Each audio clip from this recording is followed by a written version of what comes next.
Hello, it is Jack Gill, and welcome to Redmen Academy. We've got another new series starting today on what is our sixth video of the week. I hope you're enjoying all our videos. Today we are going to do something new and something a bit different with looks at all the Premier League clubs, and we're going to pick what we see as their two biggest talents under 23. Obviously, we're not going with players that are regularly in the first team. There will be the odd person that are regularly in the first team, but we're trying to give you a name that perhaps you haven't heard of as well, and see how that goes. We're doing 5 each day for the next 4 days. So today we've got Arsenal, Aston Villa, Burnley, Bournemouth, and Brighton. So we're going to kick it off with Arsenal. And first of all, we're going to go with a player, James Bukayo Saka. Yeah, we probably all know who he is now. He's a winger, has played left back quite a lot this season too, which obviously isn't his natural position. But considering that, he's been incredible for Arsenal, hasn't he? Really, he's addressed the problems they've had. Went in, he just hasn't been fit, hasn't settled into the team. Saka's come in, and he's only got I think 3 assists in the league in 18 appearances. But what more can you expect from a 18-year-old winger who's having his breakthrough year in an unfamiliar position? Plus, then in the Europa too, he's got 2 goals and 6, which is probably something that at the start of the year he would have expected to have had really pushed upon him, would he? Well, he's diverse, isn't he, James? He's got 3 goals and 9 assists, as you say, in 30 games. He's a player that originally came and started playing on the wing, but Arteta sees him as a player that can play left wing back as well, and he seems like a player maybe integral to Arteta's system going forwards. Before obviously we went on air with this, we discussed we were meant to pick 2 players each, but of course we picked the same 2 players for Arsenal, and you'll see who the other one is in a minute. Listen, Saka's a player that obviously everyone's aware of at the minute. He's a player that we spoke about on the youth show regularly, James, as a player that we would like at Liverpool, both of us. But he is a player that we both see as a massive, as a player who's got massive potential for the future. Yes, his output, considering his position, is incredible. So when we're going to see him eventually probably on the wing, or, he might stay at left back, depends on how he develops, to be honest, because he's got so much time to find his best position. He's only going to get better, isn't he? He's not, once he finds his groove in the team, once he sort of develops those relationships with the players in front of him, the players behind him, that sort of the passing, the knowing when to make the runs is going to get so much easier. And I can't imagine how he's going to top his stats already, but you can just tell that he's going to straight away. Absolutely, and the longer he works with Mikel Arteta, the better I think he'll get. I really think he's a player to watch in the next couple of seasons or so, and it'll be interesting to see where his future lies. The second pick, I picked Florian Balogun, and I found that James had also picked the same. Listen, the obvious picks would have been the likes of Martinelli, the likes of Reece Nelson. We tried to limit it to just one of those sort of picks, and that's where we got Saka from. This one you may not have heard of, in as we say, Florian Balogun, and he's a player that I think will be better than Eddie and Nketiah, in my opinion. Obviously, we know Eddie Nketiah has had a lot of media attention this year. Obviously, he went on loan to Leeds, didn't get too much first-team actions, come back to Arsenal in January, recalled early. People thought he'd come back out on loan again, but Arteta was keen to keep him and has been giving him minutes in cup competitions and in the league at times, to be fair. But Florian Balogun is a player who I think has a lot of potential. I think it's only a matter of time before we start to see him maybe out on loan or maybe in and around that Arsenal first team, especially if we see Alexander Lacazette going. He's 10 goals and 4 assists in 16 games, James, and Arsenal fans are comparing him to Bergkamp at times. What a player. I mean, it's a big comparison, but then also in the Premier League International Cup too, he's got 3 goals and 2 assists in just 3 games too. So he's doing it consistently across all competitions, and whenever he's getting an opportunity, he's showing why he wants to be in that first team. So he's only 18 years old, but plus he can play on the right too, which Arteta does seem to favour in his players, and he likes that sort of tactical and positional versatility. It's brilliant in the modern day when you're versatile. Coaches seem to love it. Coaches like Arteta, Pep Guardiola, Jurgen Klopp, every coach really loves versatility, as it gives the manager loads of different options. But the 18-year-old has scored 38 goals in 41 appearances for Arsenal under-18s and a total of 12 in 29 for the under-23s. As we say, this lad is just 18 years old. He was also in the Arsenal first team earlier on in the season against Forest in the Carabao Cup. James, do you agree with me? It's only a matter of time before we start to see more of this lad in the first team.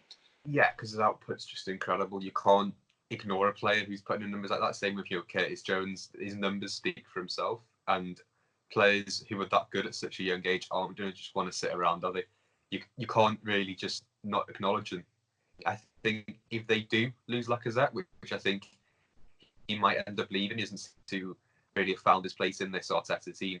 Balogun seems like the safe bet to go with because he gets the club, he knows how to play from the other academy levels, and he probably will get minutes too because he's big, he's powerful, he's absolutely rapid. So yeah, I think he'll be around for a while. And to move on now to Aston Villa. Now with Aston Villa, obviously there's some big players that are young. Yeah, so obviously you have Jack Grealish, who's 24 years old. So our cut-off point is 23. We couldn't do that. Ezri Konsa, also a very young talent, but he's pretty much in and around the first team a lot with Aston Villa. I tried to pick 2 names outside the box, and so did James. We've ended up with 3 names for this one rather than the 4 that we wanted, but it's better than the 2 from last time, James. Our first pick, we both picked Jacob Ramsey. Now, this is a lad, James, who obviously spent the first half of the season with Aston Villa before going out on loan to Doncaster Rovers, who obviously Liam supports. So I've got quite a bit of information on that lad, who he scored 3 goals in 7 games for Doncaster, which includes brace on his debut. He came off the bench for Aston Villa against Fulham in the FA Cup and made his debut last season against West Brom. He now has 3 appearances for the Aston Villa first team, and the first half of the season he managed 4 goals in 9 under-18s Premier League games and has scored once in 6 under-23 outings in Premier League 2. This, James, is a young central midfielder with bags of talent. Yeah, to get that move when he's relatively unproven doesn't seem to have been sort of a flash in the pan, does it? That form really. He's moved to a decent Doncaster team in a tricky division, and he's performed, and he's been one of their strongest players during this run too. He's clearly not the finished product, and he's not the player who they're going to be turning to anytime soon. But 3 goals and 7 is a brilliant output, especially when you consider that he probably hasn't even found his best position yet. I know he's an attacking midfielder, but do we know where he can play on the wing yet? He probably doesn't even know that himself. And whether or not he's played in a system which is playing to his strengths as well. So coming back from this loan deal, obviously after he finishes this season, he's going to definitely be in the under-23 side and probably pushing for the first team as well, wouldn't he? They love a young central midfielder from the Premier League, Doncaster Rovers. They love a loan from the Premier League in central midfield. But also, when looking up at him, I discovered that he also has a younger brother with bags of talent. His name is Aaron Ramsey. Now, not the Aaron Ramsey at Juventus and formerly of Arsenal. This is a different lad. He's in Aston Villa's under-16s, training at Bodymore Heath, and he is also meant to be a brilliant talent. So the Ramsey brothers may be 2 very good players in the future. James, who was your other pick? I had Louis Barry, which I know might seem a little bit obvious because of how much he'd been in the media. Around sort of Christmas time, he arrived from Barcelona, didn't he, after quite a big falling out, seemingly with the coaching hierarchy. He wasn't happy with his role in the team and going forward how he would be used by the Barcelona sort of youth groups. So he forced an exit, didn't need to go to Aston Villa for about £1 million, which for a 16-year-old is a huge amount. Yeah,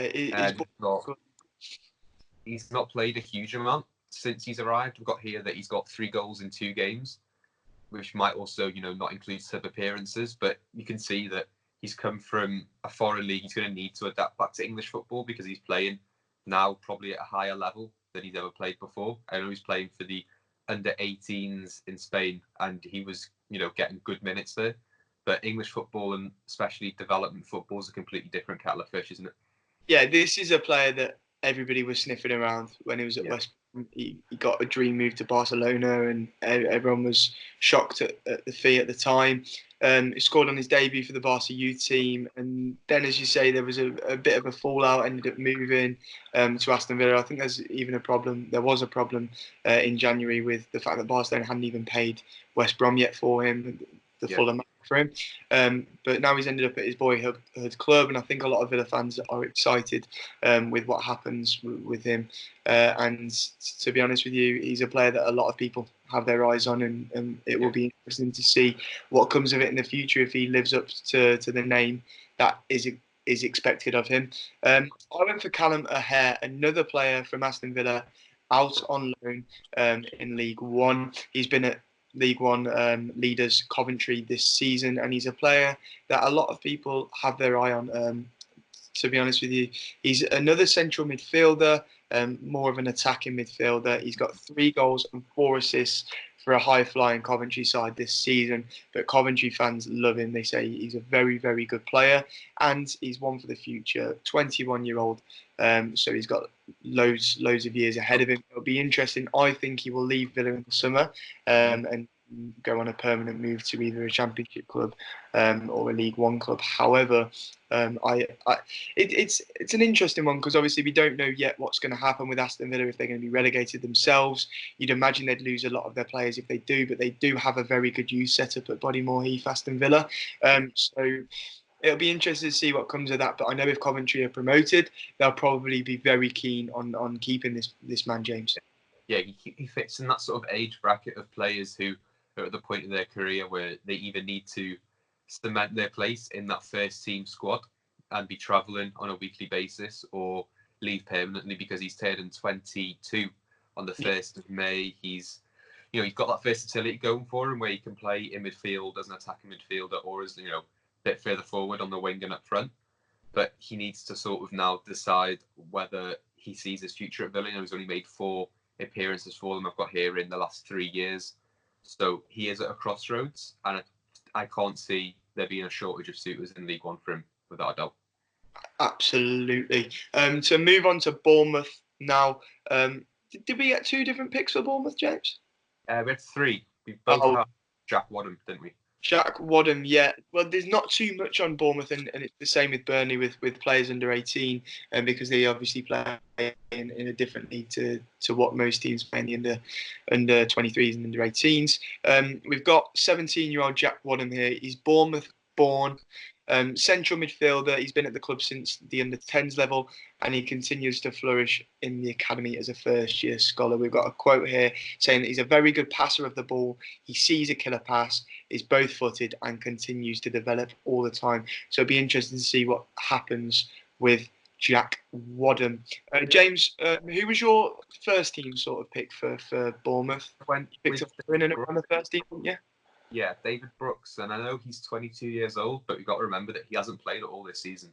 And last season was his first, big breakout season where he got 7 goals and 5 assists in 30 games. And for a player who just turned 21, sort of looking to break into that first team, you couldn't have really asked for more from him, really, could you? And so I don't think it's really fair to judge him as, a year older in September, because he's missed out on a whole year of development, a whole year of coaching, a whole year of keeping that place in the team, which he probably would have kept as well.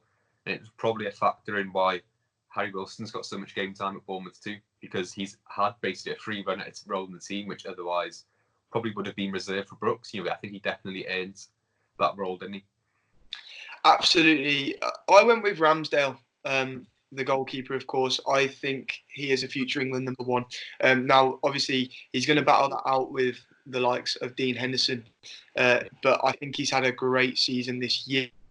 Obviously, he got his opportunity due to injuries in goal for Bournemouth. Bournemouth have had a lot of injuries all over the park this season, but he took his opportunity with both hands, and now he is very much Bournemouth's number 1. He's in with England in the 21s. He's got a assists this season from in goal.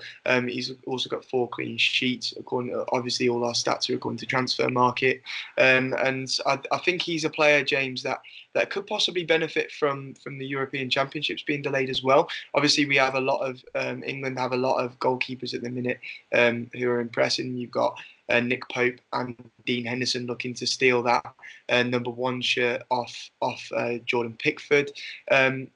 Do you think Aaron Ramsdale is a possible shout for the European I think so. Yeah, because England's current crop of senior keepers are relatively old when you look at the likes of Heaton and the likes of Pope. So to have Henderson and Ramsdale both coming through at the same time, looking to push Pickford off that spot where arguably they both had better seasons than him. You'd quite fancy your chances, over the next sort of 3 years of making your debut, having a consistent run in some friendlies, and then going into maybe the next World Cup in 2 years' time, probably maybe dislodging Pickford too, especially Henderson, but Ramsdale shouldn't be out of the question either. Absolutely, I think he's a very, very good goalkeeper, and for a young lad, 21 years old, I think he's got a massive, massive future ahead of him already. A Premier League number 1. It'll be interesting to see what happens with Bournemouth this season. If they stay in the league, obviously, hopefully he'll be their number 1 for many years to come. Brighton next, and another team where we got 3 names. First of all, James is going to talk to you about Ben White. Yeah, so Ben White, I know we spoke about him the other day, but he speaks for himself, really, doesn't he? His stats are incredible. He's putting up 4 tackles and interceptions on loan at Leeds this season per game. He's played every minute possible so far. He's not really committing many fouls. He's only committing 0.8 per game, which is what you want to see in a centre back. You don't want to be seeing a player who's given the ball away dangerous positions and then conceding from those chances. Then he's also putting in 0.5 dribbles per game too, so he's carrying the ball out of defence. So he's regaining possession, carrying the ball forward, and then playing those passes. And I've got here his pass success is 85.3%, which is brilliant. And he's also getting a key pass 0.2 times per game, which is very good for a centre back. You don't tend to see players making those sort of decisive passes into the final third, do you? Yeah, absolutely. He's a player that obviously we spoke about on the transfer show earlier on in the week. So head over and watch that if you want to know more about Ben White. He's a player that's very much linked with Liverpool, Arsenal, and obviously a permanent move to Leeds. As you say, 22 years old. So like Callum O'Hare, approaching the age where you sort of need to make a decision for your future, what you want to do, where you want to be. And he's a player that I think we'll see a lot more of in the next couple of years. He's definitely had a superb season with Leeds, and looks a very, very good centre back. And he's a player that's done really well under a Bielsa sort of Bielsa formation and a Bielsa style of play. So being linked with Jurgen Klopp teams, Mikel Arteta teams isn't a surprise.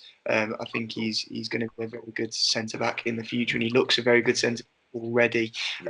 My next pick is Tariq Lamptey.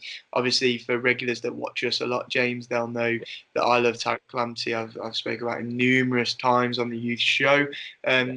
He's a player that I first set my eyes on at the start of the season. When I saw him playing in the under-23s league, I then watched him at Kirby in Chelsea versus Liverpool under-23s.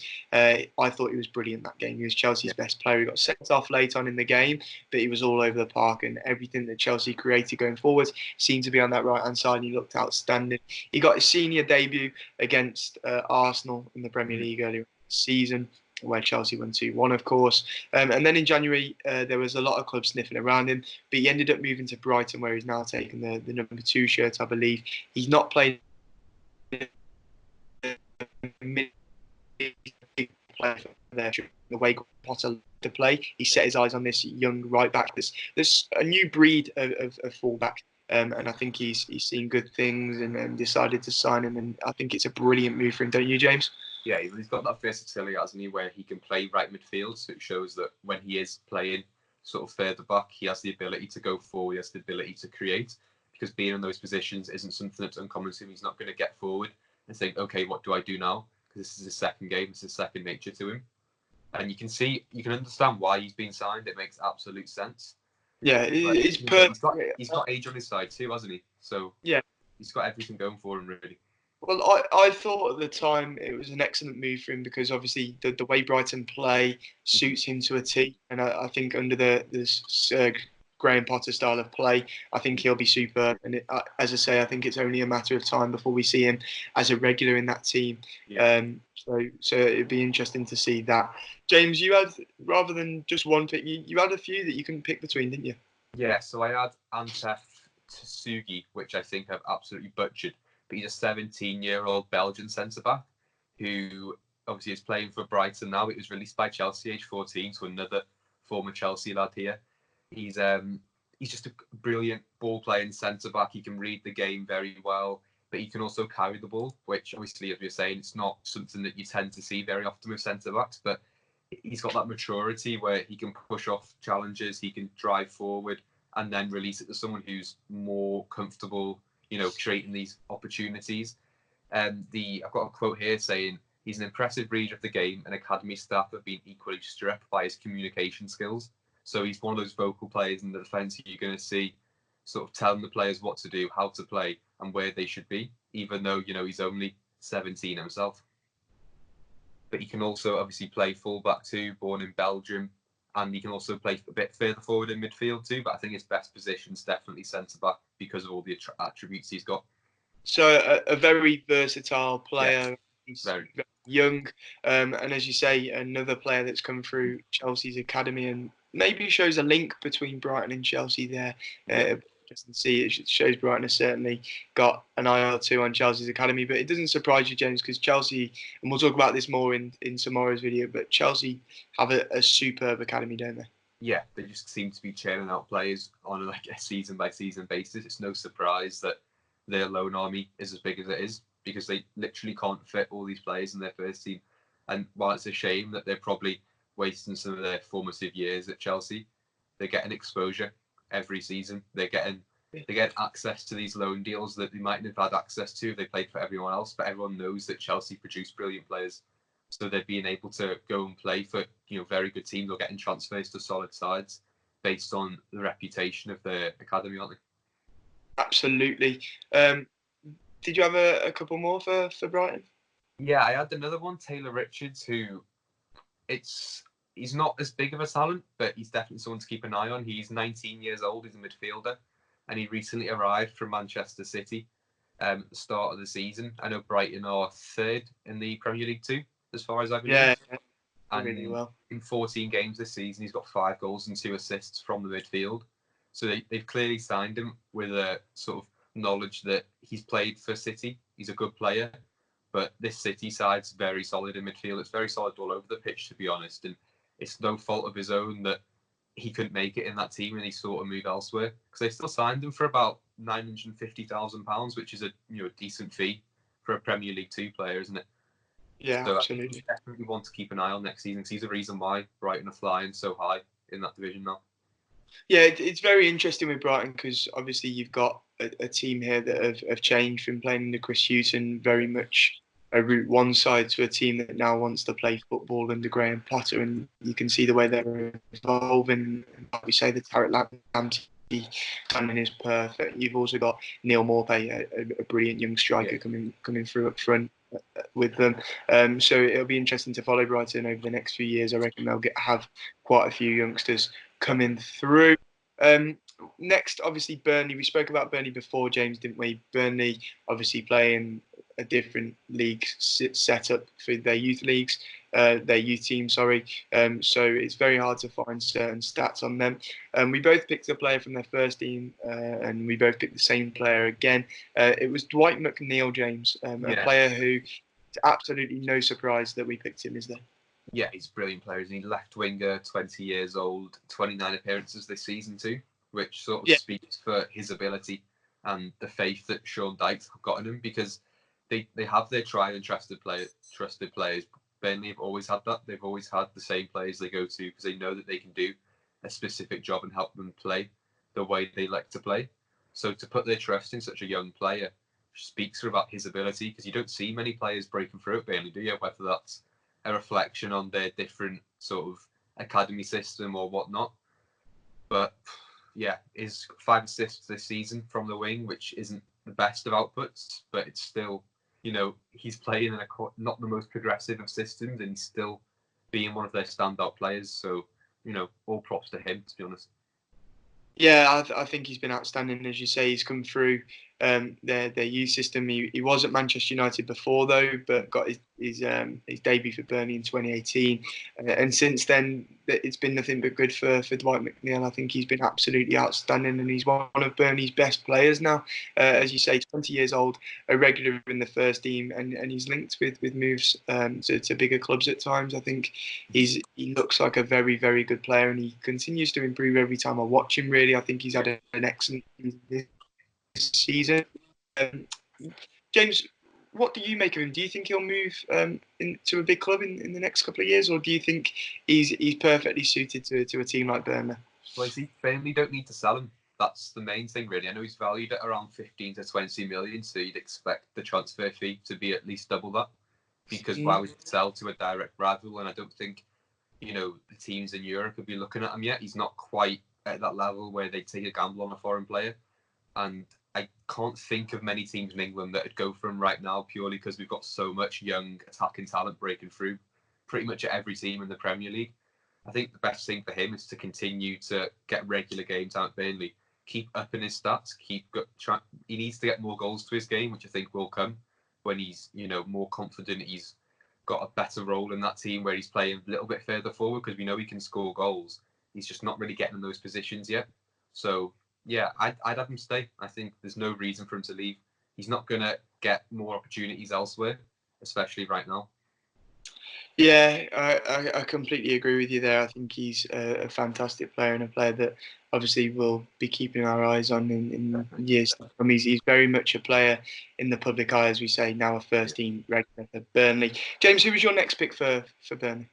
So it's quite hard to pick another player, but I had Joe McGlynn. I know he's a 17-year-old striker from Warrington, so he's not from too far away from here.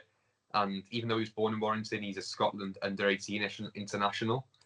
I know he's one of those players who he's broke through, sort of, even though, at youth level, even though he's still a first-year scholar or a second-year scholar.